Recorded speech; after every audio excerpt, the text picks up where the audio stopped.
കേന്ദ്രമന്ത്രി സുരേഷ് ഗോപി നമ്മളോടൊപ്പം ചേരുകയാണ്, ന്യൂസ് 18 ചേരുകയാണ്. സർ, പ്രധാനമായിട്ടും ഇപ്പോൾ ഇതിന് ഓശാന കൂടാൻ വന്നതാണ്. സ്വാഭാവികമായിട്ടും ഇത്തരം മതേതര പ്രവർത്തനങ്ങൾ ഇതിൻ്റെ ഭാഗമായി സാർ എപ്പോഴും ഉണ്ടാവാറുണ്ട്.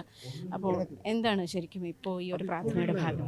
എൻ്റെ 4-ാം വയസ്സ് മുതൽ ഞാൻ nursery Infant Jesus Anglo Indian ഹൈസ്കൂളാണ്. അവിടുത്തെ ഇന്ന് എത്ര ടീച്ചേഴ്സ് ജീവിച്ചിരിപ്പുണ്ടെന്നറിയത്തില്ല, പക്ഷേ അവിടുത്തെ വൈദികർ പലരും അവരുടെ വാർദ്ധക്യത്തിൻ്റെ ഒരറ്റത്തെത്തി ജീവിക്കുന്നവരാണ്. ഓർമ്മയുള്ളവരെല്ലാം, ഓർമ്മശക്തിയുള്ളവരെല്ലാം അത് പറയും. എൻ്റെ സുഹൃത്തുക്കൾ എൻ്റെ പ്രായത്തിലോ അല്ലെങ്കിൽ എൻ്റെ പ്രായത്തിന് തൊട്ട് താഴെയുള്ള അന്നത്തെ ക്ലാസ് മുറിയന്മാരില്ല, അല്ലാതെ തന്നെ സ്കൂളിലുണ്ടായിരുന്ന അല്ലേ, അവർക്കെല്ലാം അറിയാവുന്ന കാര്യമാണ്. ആ ശീലം ഇടയ്ക്ക് വെച്ച് മുറിഞ്ഞു പോയിരുന്നു. പക്ഷേ അത് ഇപ്പോൾ മതിയായ സാഹചര്യം വന്നതുകൊണ്ട് എനിക്കത് തുടരാൻ സാധിക്കുന്നു, അതിനുള്ള സമയവും കിട്ടുന്നു. ഇത് ഞാൻ 2021 മുതൽ ഈ പള്ളിയിൽ വന്ന് ഓശാന ഞായറിന് പങ്കെടുക്കുന്നതാണ്. അതിനകത്ത് മതമില്ല, ദൈവമാണ്. ദൈവം എല്ലാവരുടെയുമാണ്.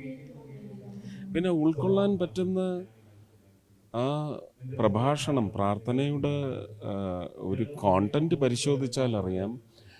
നമ്മൾ മഹാഭാരതം അല്ലെങ്കിൽ ഗീത എന്ന് പറയുന്നത് മനുഷ്യന് ചേരുന്നതാണ്. മഹാഭാരതത്തിൽ ഒരു മനുഷ്യൻ്റെ, ഏതൊരു മനുഷ്യൻ്റെയും, ഏത് മതത്തിൽപ്പെടുന്ന മനുഷ്യൻ്റെയും ജീവിതത്തിൽ അനുദിനം സംഭവിക്കുന്നതിൻ്റെ ഒരു പൂർവ്വരേഖയാണ് കുറിച്ചിരിക്കുന്നത് എന്ന് പറയുന്നത് പോലെ life of Christ relates to every human being or every being. Take the case of a tree, a small grass. It goes through such tortures, but it blooms. അതാണ് ഉയർപ്പ്. അപ്പോൾ the life of Christ through all critical times and through all blissful times relates to any being which is born onto this earth. അപ്പോൾ അതൊക്കെ കേൾക്കുമ്പം വേദനയും നമുക്ക് അവസാനം ഒരു സുഖം പകർന്നു തരും അല്ലേ എന്ന് പറഞ്ഞതുപോലെ തന്നെയാണ്. എന്തെല്ലാം പറഞ്ഞാണ് എന്നെ എലക്ഷൻ കാലത്ത് ഞാനൊരു രാഷ്ട്രീയത്തിൻ്റെ ഭാഗമായതിൻ്റെ പേരിൽ എങ്ങനെയൊക്കെയാണ് എന്നെ മുള്ളും ആണിയും ഒക്കെ തറച്ചത്. പക്ഷെ എനിക്ക് അതിൽ നിന്നെല്ലാം ദൈവം അവസാനം ഒരു ബ്ലെസ്സിങ് തന്നില്ലേ. അതാണ് എൻ്റെ ഉയർപ്പ്.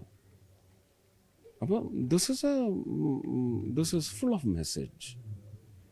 അതിനകത്ത് റിലിജൻ്റെ ലാംഗ്വേജ് ഇല്ല, അതിനകത്ത് ഹ്യൂമനിസത്തിൻ്റെ ലാംഗ്വേജ് ഉണ്ട്, which is very soulful and heartening to listen to. To hear it again during the next Oshana Sunday, Palm Sunday, will be bliss. Petroleum ഉൽപ്പന്നങ്ങളുമായി ബന്ധപ്പെട്ടുണ്ടാകുന്ന ഇതിൽ അത് because one thing I believe, anything technical should be had in a technical room, which I have done and I have disclosed now. It should see, ഓരോ തൊഴിലിനും ഓരോ dignity ഉണ്ടല്ലേ. അപ്പോൾ അത് ഒഫീഷ്യലായിട്ട് പറയും.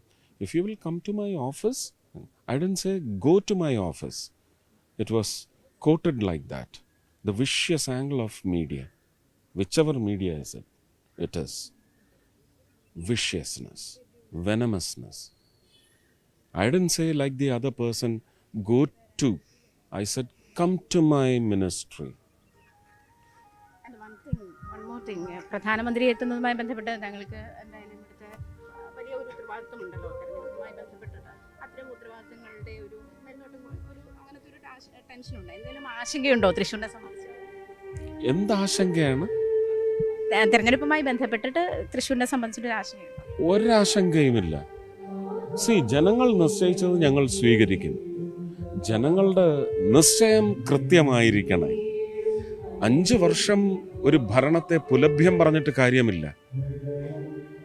നിങ്ങളത് 5 വർഷം മുമ്പ് 2016 മുതൽ 21 വരെ പുലഭ്യം പറഞ്ഞെങ്കിൽ അതിന് തിരുത്ത് നിങ്ങൾ കുറിച്ചില്ല.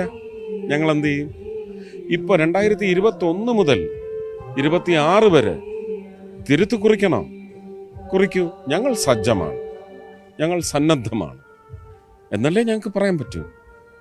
ഇത്തവണ വലിയ മാറ്റമുണ്ടാവും, വലിയ മുന്നേറ്റമുണ്ടാവും. ആ മുന്നേറ്റം പടരും വരും 5 വർഷങ്ങളിലേക്ക്. കൂടുതൽ വാർത്തകൾക്ക് news 18 Keralam YouTube channel subscribe ചെയ്യുക.